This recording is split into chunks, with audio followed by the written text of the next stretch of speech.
Bismillahirrahmanirrahim. Babu sholatil jamaah. Hiya fardu kifayatin ala ahlil balad wa yajibu alaihim iqamatuha fi mahallin zahirin linnas. La yastahyi ahadun min dukhulihi wa sunnatu ayyusolliya syakhsu jama'atan walau ma'a ahli baitihi. Babu sholatil jamaah. Di sini saya akan menjelaskan tentang sholat jamaah. Jamaah itu artinya kumpul. Hiya fardu kifayah. Sholat berjamaah itu hukumnya fardu kifayah. Apa itu fardu kifayah? Fardu kifayah yaitu apabila dalam suatu desa ada orang yang mau melaksanakan kewajiban, maka gugurlah kewajiban yang lainnya. Misalkan ada orang meninggal dunia, maka salah satu kewajiban yang harus dilakukan oleh orang Islam adalah sholat mayit.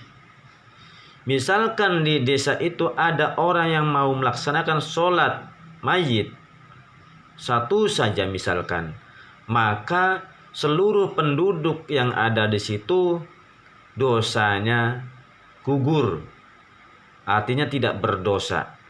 Tetapi kalau di desa itu tidak ada yang mau melaksanakan sholat mayit, maka dosalah semua penduduk desa itu. Itu namanya fardu kifayah. Begitupun sholat jamaah. Sholat jamaah hukumnya fardu kifayah. Misalkan di dalam sebuah desa tidak ada yang melaksanakan sholat berjamaah, baik itu di rumah atau berjamaah di masjid atau berjamaah di mana, misalkan dia tidak mau berjamaah, maka di desa itu dosa semuanya. Tetapi kalau ada yang melaksanakan sholat berjamaah, walaupun itu di rumah, syukur-syukur sholat berjamaah di masjid, maka penduduk desa itu tidak berdosa ataupun gugur dosanya karena ada yang mau melaksanakan sholat berjamaah. Makanya bapak-bapak, ibu-ibu, marilah kita senantiasa untuk melaksanakan sholat berjamaah. Barangkali yang dikhawatirkan di desa kita ini tidak ada yang sholat berjamaah. Wa yajibu alaihim iqamatuha fi mahallin zahirin. Dan wajib bagi penduduk desa yaitu mendirikan sholat berjamaah itu di tempat yang jelas. Di tempat yang jelas. Linnasi, yang jelas untuk dilihat oleh manusia. Misalkan di masjid, di musola. La yastahi ahadun min dukhulihi. Dan janganlah kita tuh merasa malu untuk masuk ke dalam masjid itu untuk melaksanakan sholat berjamaah. Wa sunnatu ayyusolliya syakhsu jama'atan. Dan disunahkan bagi seseorang yaitu sholat berjamaah. Ya tadi itu, apabila kita itu melihat dalam suatu desa itu ada yang sholat berjamaah, maka tentunya dosanya penduduk itu gugur semua, dan kita sebagai orang yang melihatnya disunahkan untuk mengikuti sholat berjamaah. jamaah walaupun di rumah. Wa yajibu 'alal muqtadi ayyan wiyal jama'ata awil iktida. Dan wajib bagi seseorang yang ingin ikut sholat berjamaah, yaitu niat sholat berjamaah. Artinya wajib bagi makmum, yaitu niat sholat menjadi makmum. Contoh, usolli fardul maghribi salasa raka'atin ada'am mustaqbilal qiblati ada'am ma'muman lillahi ta'ala. Wajib dalam hatinya dia itu niat sholat berjamaah sebagai seorang makmum.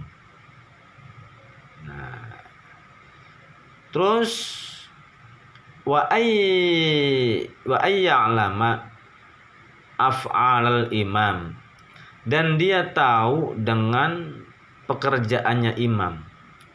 Artinya apa? Dia benar-benar mengikuti imamnya. Misalkan imamnya sujud, dia ikut sujud. Imamnya ruku, dia ikut ruku. Mengikuti apa yang dilakukan oleh imam. Ini wajib. Wa ayyajtami'a ma'hu fi makanin wahidin, dan wajib pula dia itu kumpul dengan imam di dalam tempat yang satu.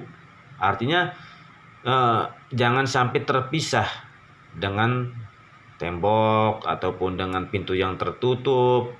Makanya kalau kita sholatnya di masjid itu, kalau misalkan ada yang di luaran sana, misalkan di belakang pintu, maka pintunya harus dibuka. Wa alla yataqaddama alaihi fi, dan seorang makmum itu tidak boleh mendahului imam. Wa alla yataqaddama alaihi fil af'al, dan juga bahwasanya makmum itu tidak boleh mendahului imam dalam hal takbiratul ihram. Tidak boleh. Wala yata'akhkharu anhu, dan juga tidak boleh terlalu lambat dengan imam. Terlalu lambat, misalkan imam sudah sujud, dia masih ruku atau dia masih i'tidal, itu tidak boleh. Wala tasihhu imamatul unsa illan nisa illa lin nisa. Wala tasihhu, dan tidak sah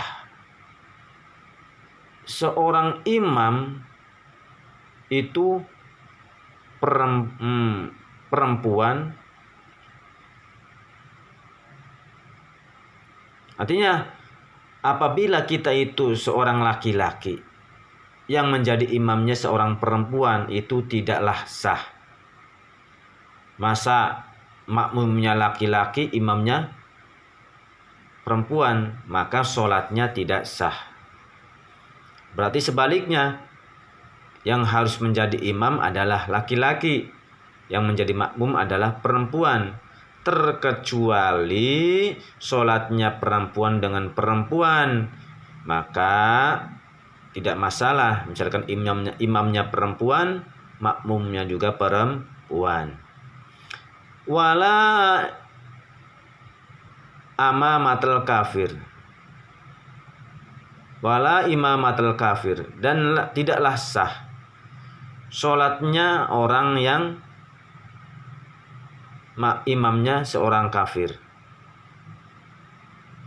Tidak sah. Misalkan kita sholat di belakangnya orang kafir, artinya yang menjadi imam itu seorang kafir, maka sholat kita itu tidak sah.